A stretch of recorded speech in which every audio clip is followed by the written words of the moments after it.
Welcome to our YouTube channel. In this video, we are going to see about the second part of the making of global world.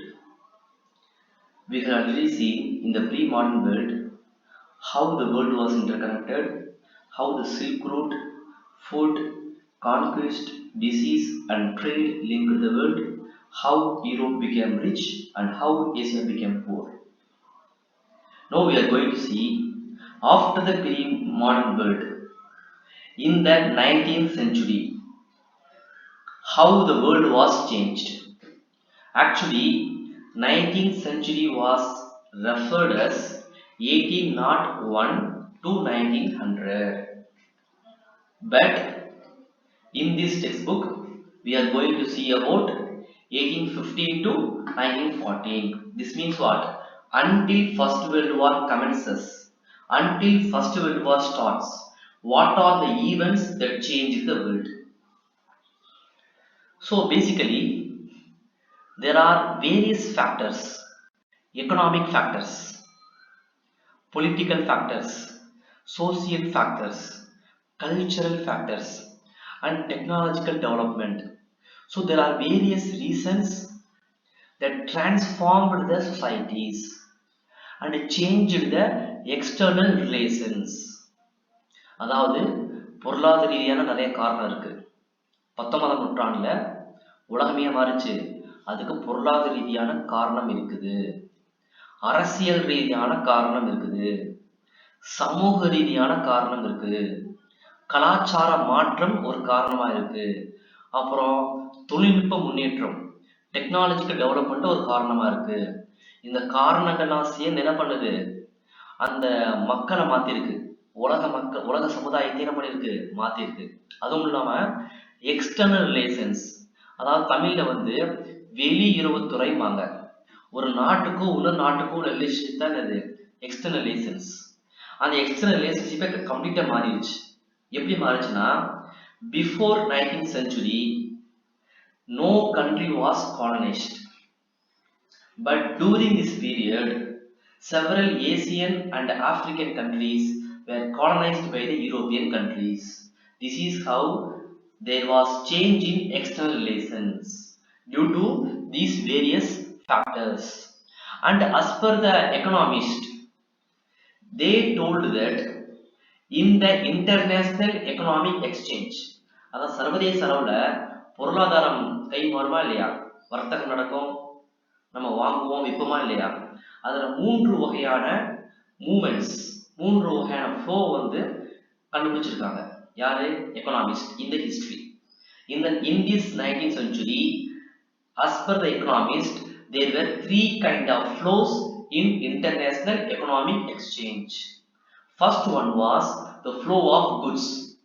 சரக்கு, பொருட்கள். பொருட்கள் பல்வேறு விதமான பொருட்கள் வர்த்தகம் மூலமா ஒரு நாட்டுல இருந்து இன்னொரு நாட்டுக்கு மாறி இருக்கு. So this is kind of flow of goods, a trade. And also flow of labor. Several people migrated in search of work. நிறைய பேர் பாத்தீங்கன்னா வேலை தேடி பல்வேறு நாடுகளுக்கு போயிருக்காங்க. And also third one is flow of investment, so called as capital. This may be short term investment or long term investment in the foreign countries. So in these three kind of flows, the labor flow was restricted compared to the flow of goods and flow of investment. ஏன்னா பொருள் ஈஸியா போயிடும், இன்னொரு நாட்டுக்கு போயிடும். Investment, பொருளாதாரம், ஒரு business ஆரம்பிக்க தேவை இன்வெஸ்ட்மெண்ட் கூட இன்னொரு நாட்டுக்கு போகும். ஆனா லேபர் மூவ்மெண்ட் மட்டும் இந்த 19th centuryயும் ரெஸ்ட்ரிக்டடா இருந்துச்சு அப்படின்னு பாக்குறோம். So these kind of movements of goods, labor and capital changed the people's lives. These reasons were often interwoven. இந்த காரணங்கள், இந்த மாதிரியான ஃப்ளோ பாத்தீங்கன்னா எல்லாமே கம்பைன்ட் ஆகி மக்களுடைய வாழ்க்கைய வெகுவாக மாத்துச்சு. எந்த நூற்றாண்டுல? 19th century மாத்துச்சு. Now we are going to see in the following topics how the 19th century the world takes place. In this video we are going to see how the world economy takes shape. In the upcoming videos, we will see about the rest of the topics. Now, we are going to understand how the world economy takes shape in 19th century. Now we are having the world economy. So world economy means what? Any country is linked with rest of the world in terms of its economy. So ஒரு நாடு பொருளாதார ரீதியா எல்லா நாடுகளோடய சேர்ந்து அது இருக்கிறது தான் இது உலகமயமாக்கல், குளோபலிசம், குளோபல் எக்கனாமி, உலக பொருளாதாரம். ஸோ இந்த உலக பொருளாதாரம் எவ்வாறு உருவாச்சு அப்படின்னு பார்த்தீங்கன்னா, இந்த உலக பொருளாதாரம் உருவாவதற்கு முக்கியமான காரணம் இந்த 19ஆம் நூற்றாண்டு நடந்துச்சு. So how this world economy takes place, what is the incident that takes place in the 19th century. So basically, before we are going into the topic, we are going to understand about self-sufficiency. Self-sufficiency means what? If any country is producing their needs by themselves without importing from foreign countries. அதாவது ஒரு நாடு தங்களுடைய தேவைகளை அந்த நாட்டுக்குள்ளேயே உற்பத்தியாகி வெளிநாட்டுல இருந்து இறக்குமதியே பண்ணாம இருந்துச்சுன்னா அது பேர் என்னது? Self sufficiency, especially in agriculture. But actually this self sufficiency is the good for any kind of economy for any countries. எந்த ஒரு நாட்டுக்கும் செல்ஃப் சஃபிஷியன்டா இருந்துச்சுன்னு சொன்னா that is good for their development, அவங்க வளர்ச்சிக்கு ரொம்ப நல்லது. But in 19th century self sufficiency in the agriculture, விவசாயத்துல செல்ஃப் சஃபிஷியண்டா அந்த நாட்டுக்குள்ளே ப்ரொடக்ஷன் பண்ணி இம்போர்ட்டே பண்ணாம இருந்தாங்கன்னா this means lower living standard in Britain. பிரிட்டனுடைய வாழ்க்கை தரம் பிரிட்டனில் உள்ள மக்களுடைய வாழ்க்கை தரம் கம்மியாகுச்சு. So how the self sufficiency became lower living standard in Britain when this is good for other economies?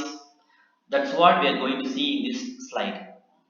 Actually, during this period, agricultural production and consumption in industrial Europe was completely changed.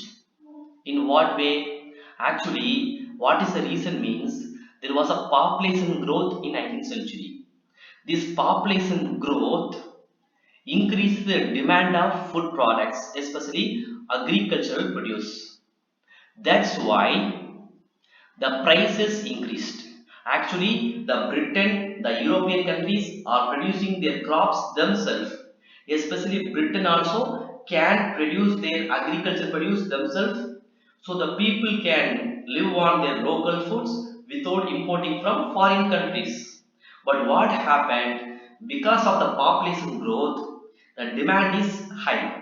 Because of the high demand, the food price increased. Because of this increase in food price, what happened? Some food products were comparably cheaper in foreign countries. So rather than buying a very costly agricultural produce as a food, the Europeans started importing the food crops from other countries. Actually, this affected the landlords, those who own the agricultural farms. They opposed this move. That's why government banned the import of this agricultural produce from other countries to produce their market, to protect their market. So these kind of laws were called as what? Corn laws. So corn laws means what? The corn laws were the series of laws by the Britain government to ban the import of food items from other countries. But after some period, because of the pressure of the industrialists and the city people, the government abolished corn laws. Because of this, the food product imported from other countries in Britain. Okay, and because of this, farmers, those who were cultivating the lands, now the lands became uncultivated because if they cultivate, their produce is very costlier than the foreign imports. That's why they can't cultivate it because it's not they can't compete with the foreign imports in the market. That's why farmers left the land uncultivated, and they moved themselves to cities, and also sometimes they moved to abroad, some foreign countries. In this way, many of them lost their jobs. Many of the lands in Britain were left uncultivated. In this way, the food products became imported in Britain in this period. Now, in mid 19th century, at the same time the food products were imported, there was a fast industrial growth. Fast industrial growth means what? The people have high income, and with this income they can buy more food from the import. So this is, and these food demand from Britain was satisfied by the countries of Eastern Europe, Russia, America, and Australia. So Britain was importing the food from these countries. So these countries satisfying the Britain demand of agricultural produce. And not only these in these countries, not only the lands were cultivated, even railways were developed. It was not only about the farming lands were cultivated in these countries because to satisfy the demands of Britain. Also, railways were developed for transporting the food, and also the port, the busy ports were established near the coastal areas in these countries to transport the food items via the ship cargo. And also then they established new harbors, and also already old harbors were expanded to meet the demands of this Britain agricultural produce. And the capital, so far cultivating these lands in this country, there is a need of huge investment, huge capital. This capital come from London to these countries. And labor also came from Americas and Australia. Labor moved from Europe to Americas and Australia. So in America and Australia alone, from Europe just to America and Australia, 50 million people, almost 5 crore people migrated, and some people were settled in the new lands. And almost in this period, all over the world, only to America and Australia the Europeans traveled 50 million, but in the overall world 150 million. This means what? 150 crores. Okay, it's a 5 crores, it's a uh, 1 million means 10 lakhs, 5 crores. Okay, 150 million means what? 15 crores. Almost 15 million. 150 million means what? 15 crore people of Europeans traveled abroad. Okay, and you see, because of this change, the world became global agricultural economy. This means what? The globe was connected by the agricultural economy, because the food cultivated in some countries were transported to Britain. In this way, agricultural economy was getting globalized. Especially in the by 1890s, our agricultural economy in the world was globalized because of labor and capital, movement of labor and movement of capital. Because the new kind of labor, the people in search of work, they moved to new lands. They moved, and also capital also moved from London to some countries. And also because of ecological change, because of this agricultural change, our environment also damaged. Because if the land was used for specific purpose and not for cultivation, if this land was brought under cultivation for satisfying the Britain demands, automatically we are changing our environment, we are changing our nature. We have to clear some forest for increasing our agricultural farming land. So in this way we are destroying the ecology.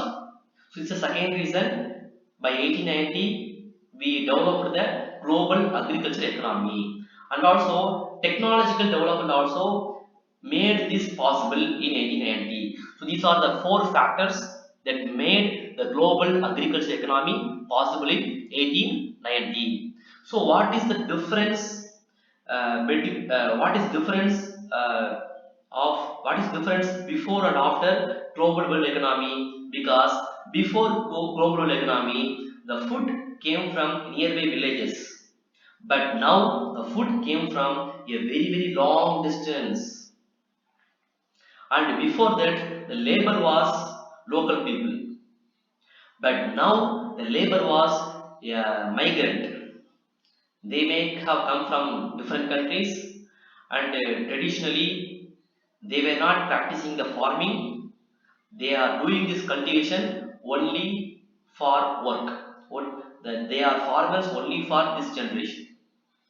So in the previous generation, they may not be the farmers. Railways were used for transportation of agriculture produce. And also, in the ships, they employed low-paid workers from southern Europe, Asia, Africa, and Caribbean islands. If you see the scenario of the West Punjab, even the Britain established the network of irrigation canals. The network of irrigation canals in West Punjab. These area in the West Punjab is called as what? Canal colonies. Actually, because of this development of irrigation canals, British government converted the wasteland, semi-desert wasteland, into agricultural land. Using this land, they cultivated wheat and cotton. For working in this land, farmers from other parts of Punjab was employed here. In this way, you can see our agricultural economy was gradually developed as a global agricultural economy by 1890s. It's not only about the food crops, it's also about cash crops. Even cotton and rubber was cultivated like this. So because of this change, there was a regional specialization for this crop. For example, one place they will have the particular crop. For example, in India, you have wheat and cotton was mostly cultivated in Punjab. Wheat is mostly cultivated in which state of India? Punjab. Okay, so the Punjab as a region, they were very specialized with cultivation of wheat. So this way of regional specialization was the important characteristic of this change. So இந்த நூற்றாண்டுல ஒரு பகுதிக்கு ஒரு குறிப்பிட்ட கிராப்பை வந்து develop பண்ணாங்க. பஞ்சாப்ல கோதுமை வச்சாங்க.